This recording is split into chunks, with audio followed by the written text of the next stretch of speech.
Carl Jung identified a specific power hidden within those who walk alone.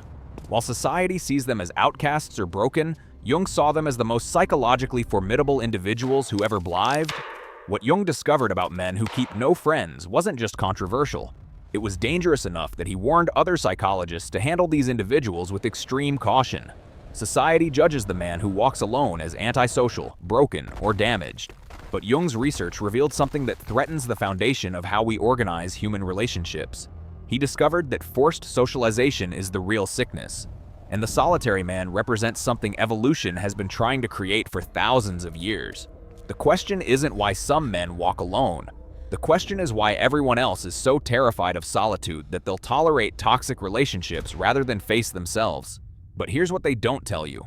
Jung's clinical files reveal a pattern so disturbing that it explains why these men are simultaneously feared and misunderstood. What you're about to discover will change how you see every social interaction for the rest of your life. And once you see it, you can't unseen it. The immunity. No one talks about the individuals who kept no friends weren't suffering from social deficits. They had developed immunity to the most powerful force that controls human behavior, groupthink, the need for validation from others, the psychological chains that keep most people obedient to collective unconscious agreements they never consciously chose.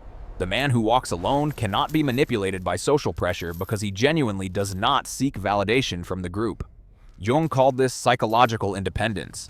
Most people think they make their own choices, but Jung's research proved otherwise. Through his concept of the collective unconscious, he showed that most human behavior is unconsciously synchronized with group expectations. People dress alike, think alike, and make choices that feel personal but are actually collective patterns they absorbed without awareness. Think about this. When was the last time you made a decision based on what others might think? What career would look impressive? What relationship would seem acceptable? What opinions would keep you included in your social circle? Most people make dozens of these calculations daily without realizing they've handed control of their lives to invisible judges who never asked for that power. The man who walks alone exists outside this system. Not because he's rebelling against it, but because he never plugged into it in the first place. His brain developed differently. While other children learned to regulate their nervous system through social approval, his nervous system learned to self-regulate through solitude. When other kids needed the group's laughter to feel okay, he felt okay alone.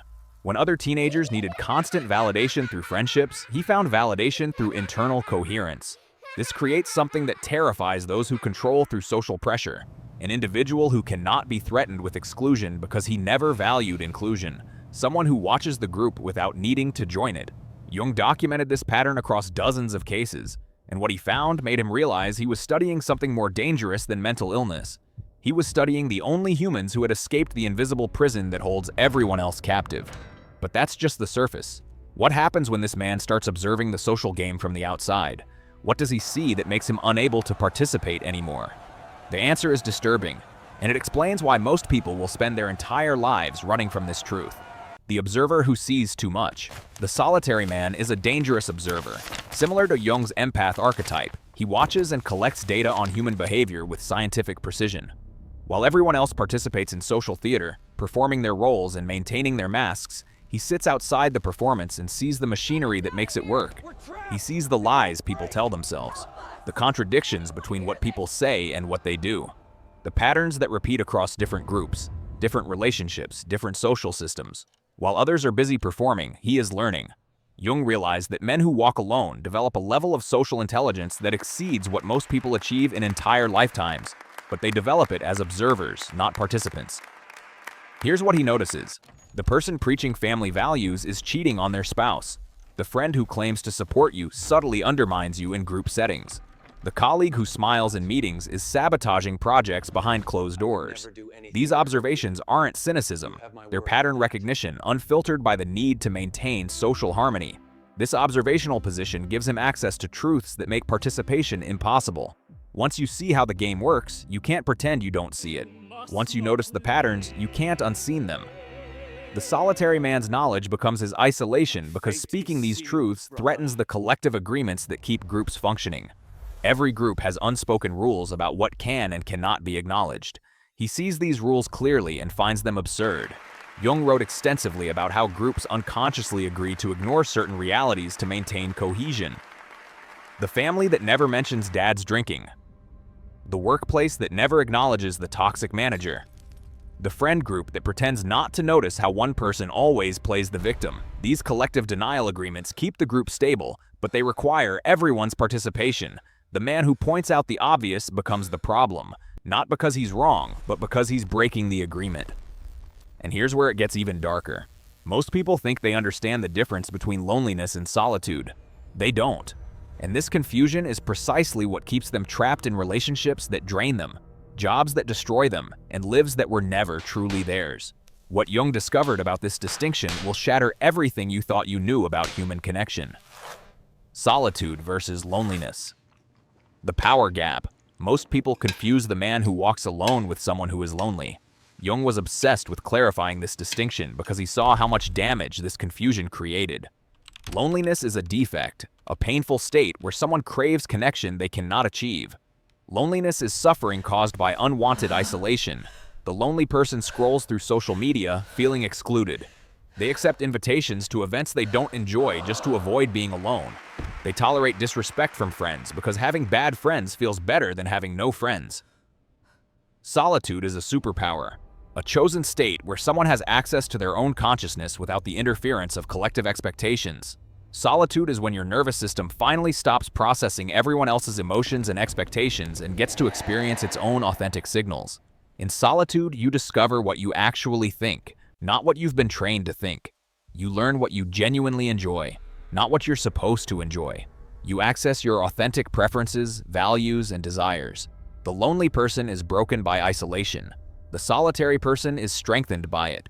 Jung spent years studying the difference, and he found that men who walk alone don't experience loneliness the way others do.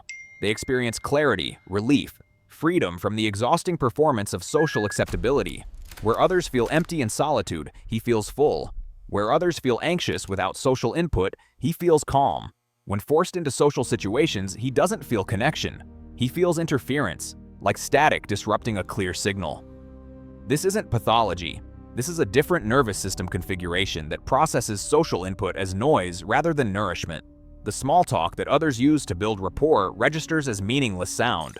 The social rituals that others find comforting feel like elaborate wastes of energy. The performance of interest in topics that don't matter creates exhaustion rather than engagement.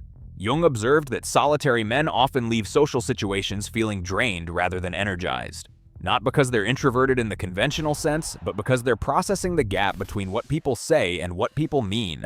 They're watching everyone perform their social roles while simultaneously tracking the authentic emotions bleeding through the performance. This dual processing is exhausting. Solitude isn't just preferred, it's necessary for psychological recovery. But there's something even more powerful happening beneath the surface. While everyone else is hiding from their own darkness, the man who walks alone is doing something that most people are too terrified to attempt.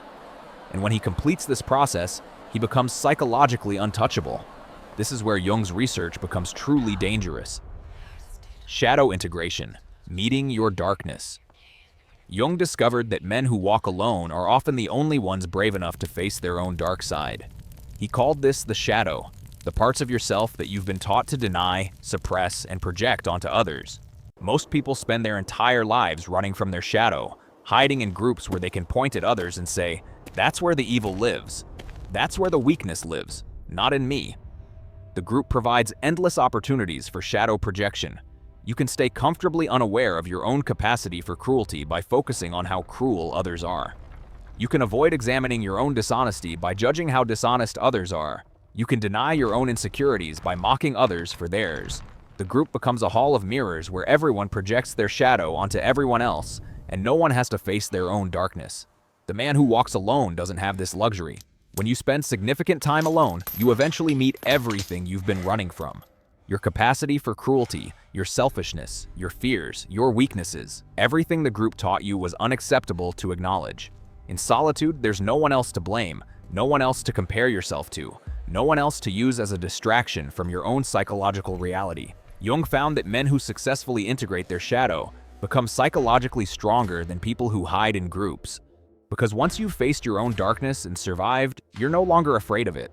You're no longer controlled by the fear of having it exposed. You become immune to shame as a control mechanism.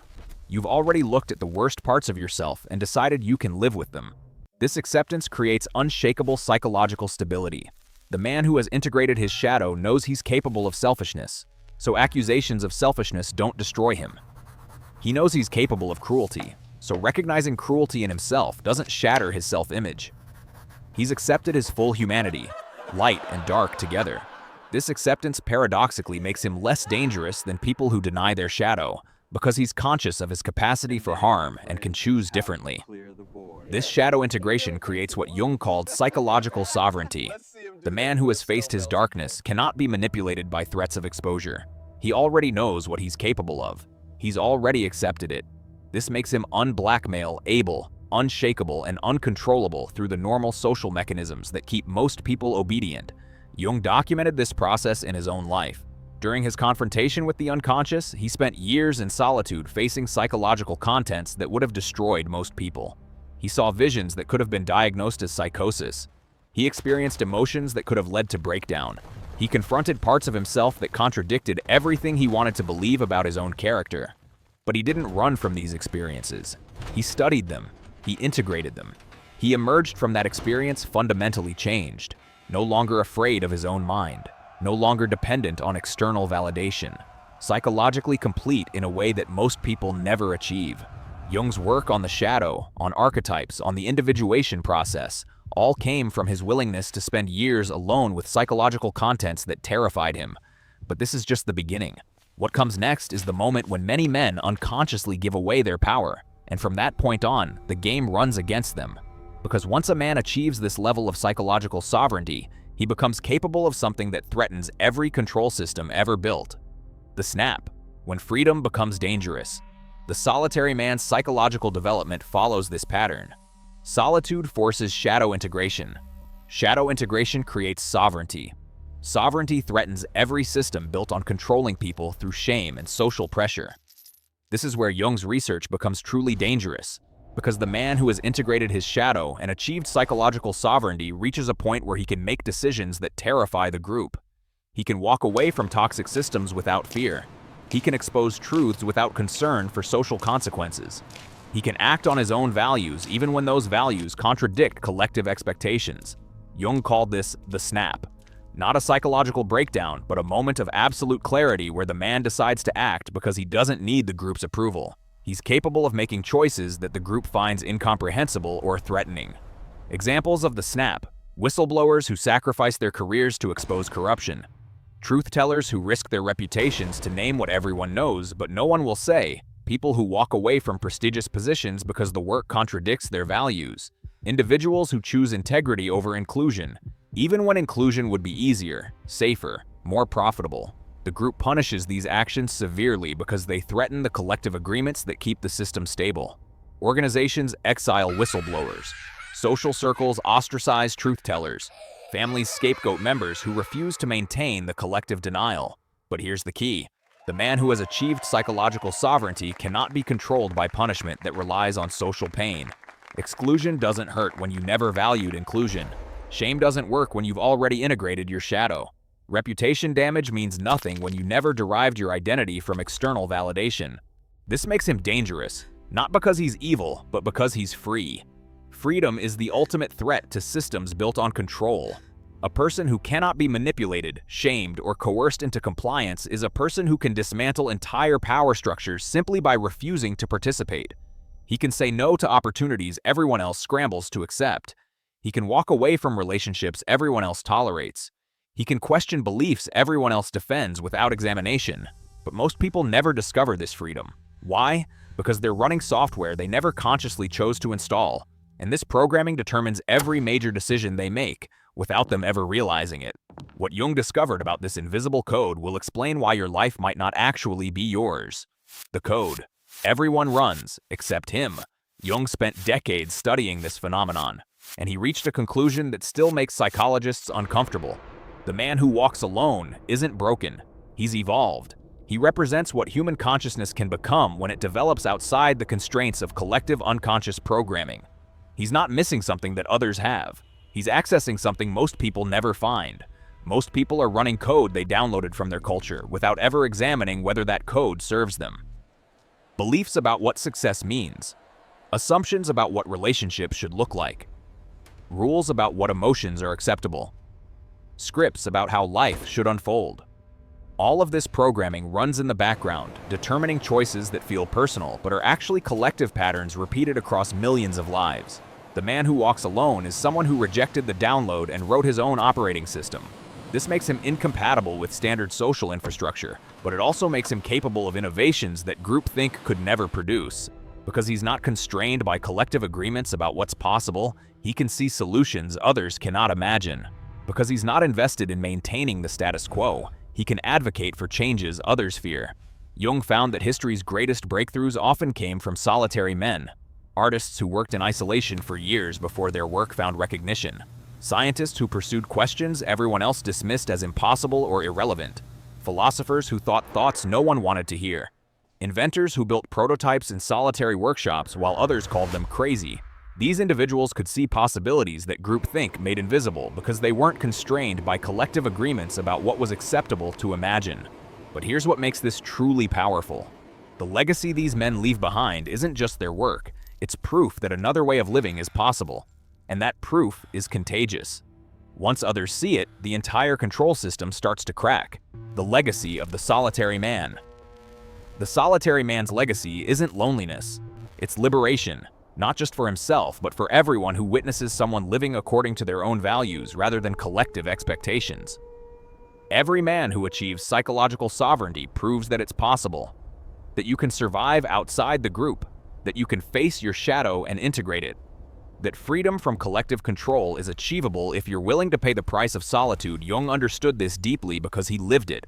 His break with Freud left him professionally isolated. His former colleagues dismissed him. His theoretical innovations were ridiculed. His confrontation with the unconscious left him psychologically alone in territories no one else could navigate with him. But that solitude produced some of the most profound psychological insights in human history. Concepts that revolutionized how we understand human consciousness. Ideas that still shape psychology, spirituality, and philosophy more than half a century after his death. The man who keeps no friends isn't avoiding connection. He is protecting his consciousness from interference so he can access truths that collective participation makes invisible. He's not failing at social relationships. He's succeeding at something most people never attempt. The development of a fully individuated self capable of thinking its own thoughts, feeling its own feelings, and living according to its own values. Why the world needs men who walk alone. The world needs men who walk alone, not because they're better than others, but because they see what others cannot see. They think thoughts others are afraid to think. They ask questions others are programmed not to ask. They live possibilities others are too controlled to attempt. Every system needs people who can step outside it and evaluate whether it still serves its stated purpose or whether it's become self-perpetuating regardless of outcomes. If you're someone who keeps no friends, Jung's message to you is simple. You're not broken. You're not defective. You're not missing something everyone else has. You're accessing something most people never find. Your solitude isn't a problem to solve, it's a strength to protect. Your inability to conform isn't a weakness, it's immunity to the most powerful control system humans ever created.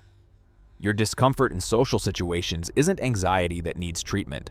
It's your nervous system telling you that performing a false self is more damaging than being alone with your authentic self. The dangerous truth Jung discovered is that the solitary man represents human potential freed from collective limitations. And that freedom, that sovereignty, that psychological independence is exactly what every control system fears most. Not because men who walk alone want to destroy society, but because their mere existence proves that society's control mechanisms are optional, that you can choose differently, that you can live according to your own values, that you can be psychologically complete without needing validation from people who never took the time to understand themselves. The man who walks alone isn't dangerous because he's evil. He's dangerous because he's free. And freedom, Jung realized, is contagious. Every person who achieves psychological sovereignty through solitude and shadow integration creates permission for others to attempt the same journey.